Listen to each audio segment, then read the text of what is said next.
Thank you. Hi, this is Lucky Smith. I'm with Matt. He's going to go ahead and give us where we can find him and listen to his great poetry, and then he's going to give us a little bit of freestyle. So I'm excited. So here you go, Matt. All right, so yeah, it's Matt Cedillo. You can check me out at mattcedillo.com, or you could just look me up on YouTube. You can hit me on my email, which is mattcedillo1981@gmail.com. You can hit me through my website as well, but it's sometimes best to hit my email. Add me on Facebook. I'm Matt Cedillo. You'll know which one I am. That's some of my info. And I'm going out there. I'm trying to book more colleges across the country. My rates are at this point kind of reasonable, I suppose, if it's local. If it's not, then we'll have to have a longer discussion. Okay, so here is a poem. Hopefully you guys enjoy it. It is basically about the story of my life growing up and getting me from where I was as a kid to the man I became. And that was kind of at the heart of the interview, so I feel this is an appropriate poem to perform. Here we go. The history of my family was never taught to me.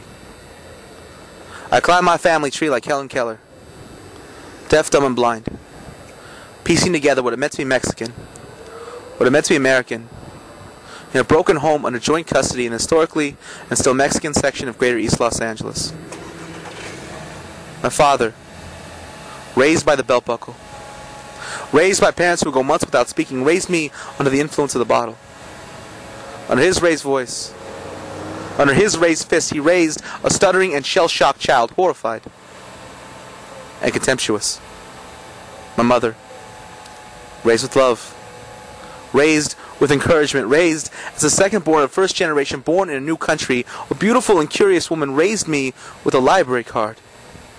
Raised a boy genius who had to raise his hand, had to raise his voice, had to raise questions in the historically and still Mexican section of Greater East Los Angeles. I learned how to love, and I learned how to hate in the same place, at the same time. By 5, I would quote Shakespeare, roll with the punches, identify the instruments of an orchestra, and fall asleep to sounds of gunshots, pretended they were fireworks. To the sounds of my father screaming, pretended it was a television under the cover of blankets in the deepest, darkest, loneliest stretch of the night.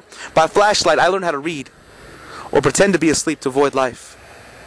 By 5, I'd memorized the names and terms of all the presidents, became something of an obsession when I proved something to someone, just not sure who.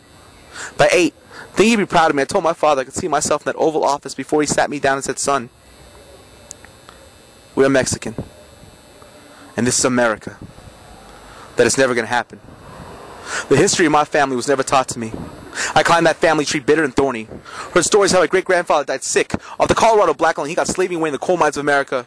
Read a book about something called the Mexican Repatriation Act and began to piece together what brought him here. Then would send him back with a story of how my grandfather met my grandmother was made that much more clear, and I began to understand their entire family had been rounded up and deported from this country in the 1930s for no reason other than their last name and the color of their skin. I spent the rest of my adolescence piecing together how many were born had that never happened. Yes, I've spent the better part of my life understanding that oppression runs through my veins, and that is not a history that goes down easy. So the boy genius who would be president now began to hate this country and all that it stood for and all that it trampled over, the racism that rounded up my mother's father and drove it from its borders, the bitter poverty, that horrible misery that drove my father's father to become an alcoholic, that bitter legacy that never goes down easy that drove my father and I to become alcoholics. Yes, I hated all of it. It's mindless consumption, it's mindless labor, the pointlessness of moving a box from one corner of the room to another, misery of living paycheck to paycheck as a mindless slave to next month's rent in a heartless economy that drove me towards homelessness. I slept in my car, under the stars, under a flag, under Old Glory flying so arrogantly over me. I hated the stares of coworkers who knew I had not seen a bed in weeks. Their whispers you could hear. I had never known what it was to shower in a gas station sink, and I hated the hatred that tore me from my father, the pride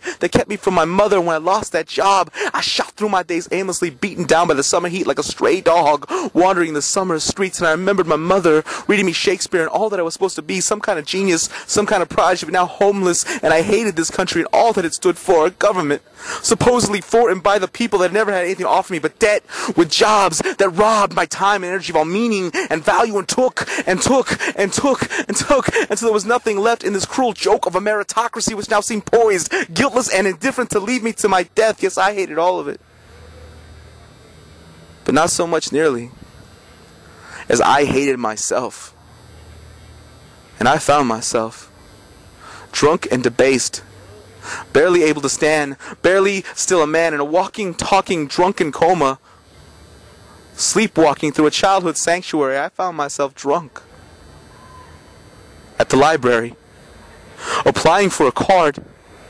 But I came back the next day, and the next, and the next, and the next, and I read, and I read, and I read. I began to see the true history of this country. The real nature of its economy was never taught to me, and never been a question of peoples, or borders, or New World Order, and it wasn't the white man, it wasn't my dad, it wasn't my old boss, and there was no global conspiracy, no Illuminati, but the very nature of the global economy, the very nature of private property. And I read, and I read, and I read. I read Marx, I read Engels, I read Lenin, and I began to agree with them. I saw for the first time that I wasn't alone, that it wasn't my fault, that I was a worker, that I was working class, that I was proletariat, and so very proud of it. A boy genius who dreamed of becoming president, who grew into a man much more likely to write his local congressman, demand his resignation unless he could provide a country worth living in, one free of racism, one free of prisons, one free of the exploitation and oppression of women, one free from the social Darwinism that makes beasts of us all. Free, free, free, thank God Almighty, free to throw capitalism into the dustbin of history, the history